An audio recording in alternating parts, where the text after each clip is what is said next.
Two balls and a strike to count on Taylor. Reyes fires, swinging a drive, deep left field. This is one back. Walk the ball. Chris Taylor.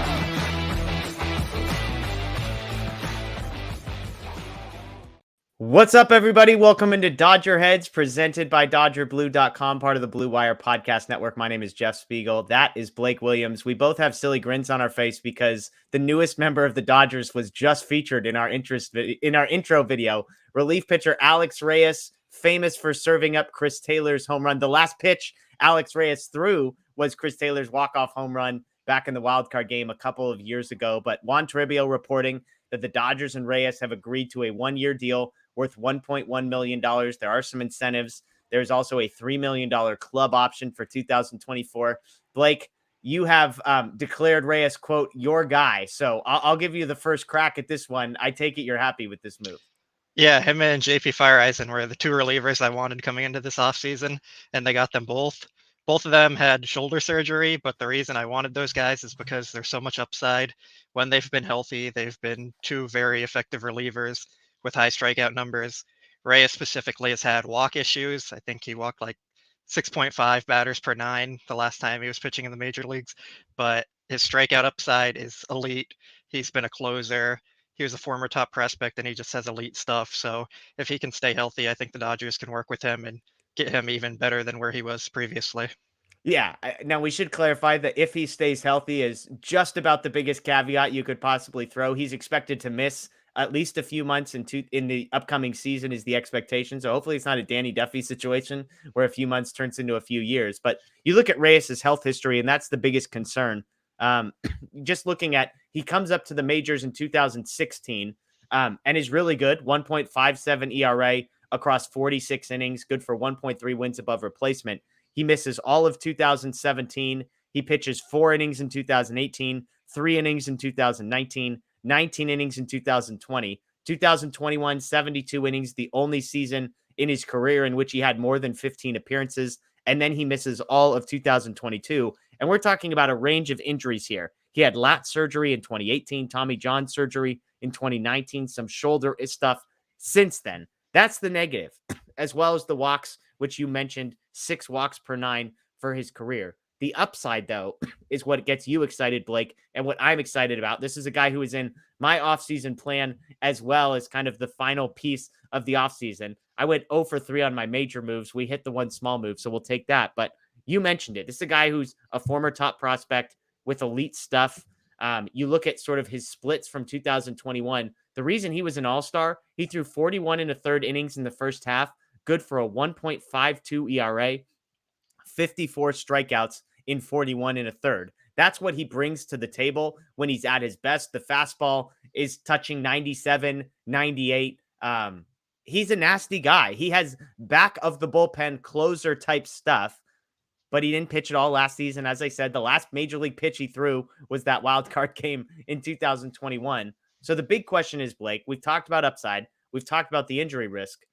Do you actually think the Dodgers, I mean, it's not so much can the Dodgers tap into it, but how confident are you that they're going to be able to unlock something and this is going to be the next reclamation project for the Dodgers?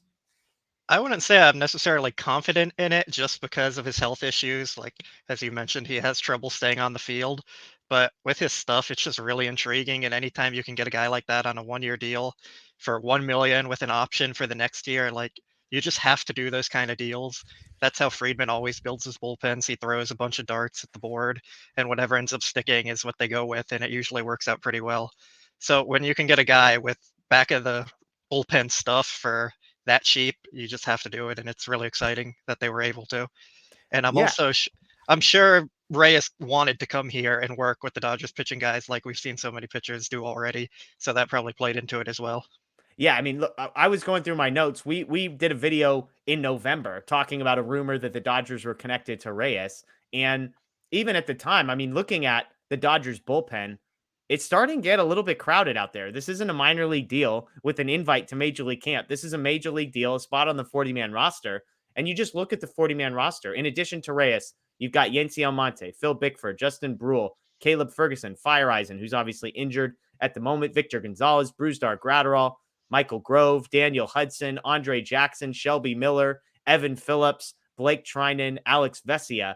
Some of those guys, as I mentioned, will not be healthy to begin the season. But Blake, that's a really strong bullpen with, I would say, to begin the year when Reyes, Fire Eyes, and Trinan are not necessarily available. But as I'm projecting that one forward about, July, August, September, that's a pretty nasty group when you look at just stuff and then trusting that the Dodgers can unlock and sort of maximize that stuff. Yeah, it's definitely a really nasty group. They all have great stuff, but there's also a lot of question marks in that group, which is why I think they're just throwing so many players onto the board and seeing what sticks, because you really don't know what you're going to get from Evan Phillips. We can hope he repeats what he did, but it's going to be really hard, and relievers are really volatile. So it's a lot of upside, but a lot of risk in the bullpen too. So just the more you can have of that kind of takes away some of the risk. Yeah, you look and you say, hey, can we hit on 60 or 75% of the guys that I just talked? Like, can we get Almonte, Phillips, Vesia, Gratterall? Like, can 3 of those 4 guys sort of maximize? Can we get something out of Shelby Miller or Alex Reyes, 2 of the, 1.5 million-ish darts that they threw? You've got Daniel Hudson coming back from injury, Fire Eyes and Trinan. You go down the list. It's like, can Victor Gonzalez reclaim some of what we saw back in 2020? There's just a lot of optionality. We know that's the Dodgers' famous word. And so it's nice. But hey, Blake, how about this? 2 days in a row and 2 Dodgers signings. It's like, are we done? Is this the last major league signing the Dodgers make, or is there more to come? I would say it's probably the last one for now, but Friedman does seem to work best in February. So that's his track record. He waits for the value deals and then strikes on those. So we'll see if he has anything else up his sleeve. Yeah, I got to take account of where our 40-man roster situation is at. I can't imagine we've got a ton of room left. That's usually the ceiling that he runs into at some point, is he just runs out of roster spots. He would love to keep signing guys, but I'm sure there will be some NRI types, some minor league deal types that we see trickle in to compete with the likes of Jason Hayward and some of those guys as well. So we will see. Let us know what you guys think in the comments below. Alex Reyes, again, a 1-year deal with the Dodgers, $1.1 million plus incentives. Also a $3 million team option for the next year, which we didn't really get to mention, but I love that piece of this deal. Like, give yourself the ability to sign him for just $3 million if everything works out. That's the upside that the Dodgers have in exchange for the risk on the front end. So that's Blake. I'm Jeff. As always, thanks for joining us. Make sure you check out DodgerBlue.com. We'll have a full write-up of this deal, the David Peralta deal. If you missed that, make sure you check out our video from yesterday. Daniel and I breaking all that down. What does that mean for James Outman and Trace Thompson and Michael Busch? And oh, by the way, is Peralta any good? We broke that down, so check that out. Make sure you subscribe, ring the notification bell, because whenever there's news, we are early on it, giving you analysis and all of the details. So thanks for joining us. That's Blake. I'm Jeff. As always, enjoy the rest of your day. And of course, go Dodgers.